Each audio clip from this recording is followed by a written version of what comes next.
15 नवंबर साल 2000।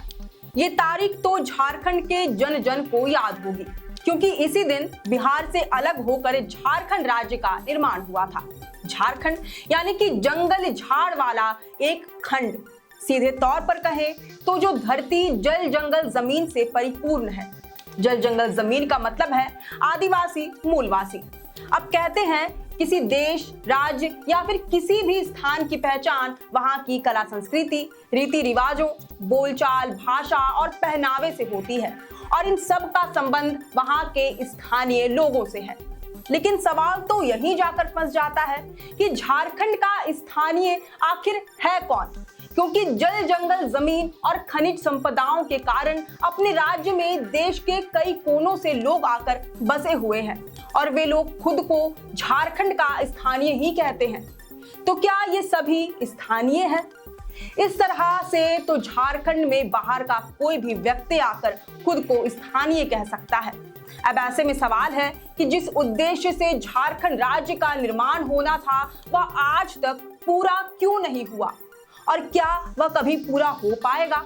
इसके लिए हमें थोड़ा पीछे जाना होगा और जानना होगा कि अब तक बनी सरकारों ने झारखंडियों को उनकी असल पहचान दिलाने के लिए कौन कौन से पहल किए हैं, और 24 सालों के दौरान स्थानीयता को लेकर झारखंड की राजनीति में कैसे बदलाव होते रहे हैं। जोहार, आप देख रहे हैं लोकतंत्र 19 और मैं हूं आपके साथ अंशु। झारखंड निर्माण के शुरुआती दौर से ही स्थानीयता परिभाषित करने की मांग होती रही है। इस मांग को ध्यान में रखते हुए बाबूलाल मरांडी की पहली सरकार ने 1932 खतियान के आधार पर स्थानीय नीति लागू करने का प्रस्ताव रख दिया, जिसे अन्य राजनीतिक दलों का समर्थन भी मिला था, क्योंकि उसी दौरान राज्य के ज्यादातर हिस्सों में अंतिम सर्वे हुआ था। इसके साथ ही 1932 का खतियान ब्रिटिश शासन के दौरान ही तैयार किया गया था, जिसमें उस समय के स्थानीय निवासियों के नाम दर्ज हैं। लेकिन दूसरी तरफ इस डोमिसाइल नीति का जमकर विरोध भी शुरू हुआ, जिसने धरना, आंदोलन से लेकर हिंसा, खून खराबे तक का रूप धारण कर लिया।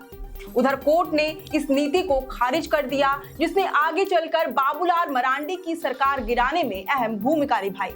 इसके बाद बाबूलाल मरांडी ने भाजपा से अलग होकर झारखंड विकास मोर्चा के नाम से अपनी अलग पार्टी का गठन किया, जिसका मूल एजेंडा 1932 खतियान था।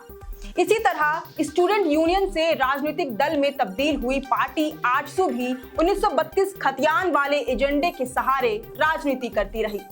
हैरानी की बात यह है कि झारखंड की सत्ता में ये दोनों ही पार्टियां किंग मेकर की भूमिका में रही। सरकार इनकी तो कभी बनी नहीं, लेकिन सरकार गठन में इनका अहम योगदान रहा। इसके बावजूद ये झारखंडियों को उनकी पहचान, उनकी स्थानीयता नहीं दिला सकी। सालों तक ये मुद्दा ठंडे बस्ते में पड़ा रहा, न ही इस पर किसी भी राजनीतिक दल ने चर्चा करना ही उचित समझा। इसके बाद जब साल 2014 में रघुवर दास की सरकार बनी, तो उन्होंने 2016 में 1985 के खतियान के आधार पर स्थानीय नीति लागू कर दिया, लेकिन इसका भी बढ़ चढ़कर विरोध हुआ। इसके पीछे तर्क दिया गया कि झारखंड निर्माण से मात्र 15 साल पहले आकर राज्य में बसे लोग स्थानीय कैसे हो सकते हैं। ये नीति यहाँ के मूलवासियों का मजाक बनाने जैसा है। इसी विरोध के बीच साल 2019 में विधानसभा का चुनाव हुआ। तब के नेता प्रतिपक्ष और जेएमएम नेता हेमंत सोरेन ने अपने चुनावी मैनिफेस्टो में 1932 आधारित स्थानीय नीति लागू करने का ऐलान कर दिया। इस वजह से जेएमएम अपनी सरकार बना पाने में सफल भी हुई। सरकार गठन के बाद सीएम हेमंत सोरेन ने खुद ऐसी स्थानीय नीति लागू करने का फैसला किया जो विवादों से घिर गया। हेमंत सोरेन 1932 का वादा करके मैट्रिक पास आधारित स्थानीय नीति लेकर आए। इसके तहत वे सभी लोग झारखंड के स्थानीय माने जाते जिन्होंने यहां से मैट्रिक पास किया है। इस नीति का भी जमकर विरोध होने लगा। इसके साथ ही 1932 खतियान आधारित स्थानीय नीति की मांग ने जोर पकड़ लिया।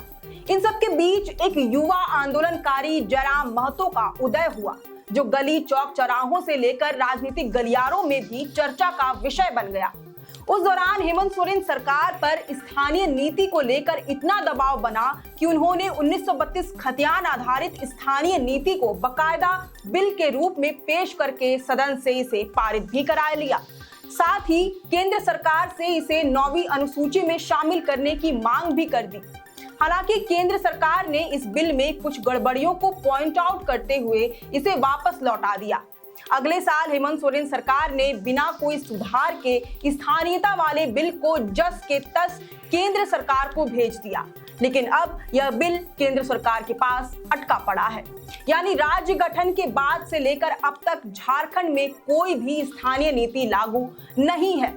अब भले ही हेमंत सोरेन इसके लिए केंद्र की भाजपा सरकार को जिम्मेवार ठहरा दे, लेकिन कई राजनीतिक विश्लेषकों का मानना है कि जिस तरह रघुवर सरकार ने स्थानीय नीति बिना केंद्र सरकार को इन्वॉल्व किए ही राज्य भर में लागू कर दिया था, उसी तर्ज पर हेमंत सरकार भी ये कर सकती थी, जो कि हुआ नहीं।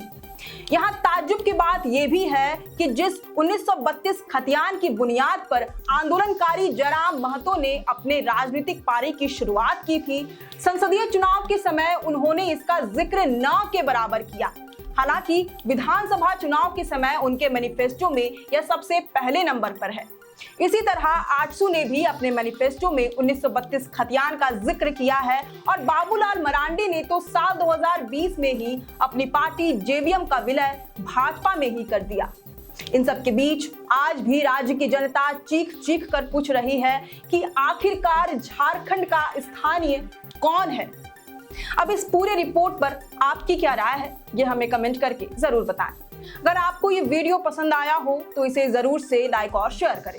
हमारे चैनल लोकतंत्र 19 को फेसबुक पर फॉलो और यूट्यूब पर सब्सक्राइब करना ना भूलें। हमारा एक और चैनल है द ग्राम सभा, उसे भी जरूर से फॉलो और सब्सक्राइब कर लें।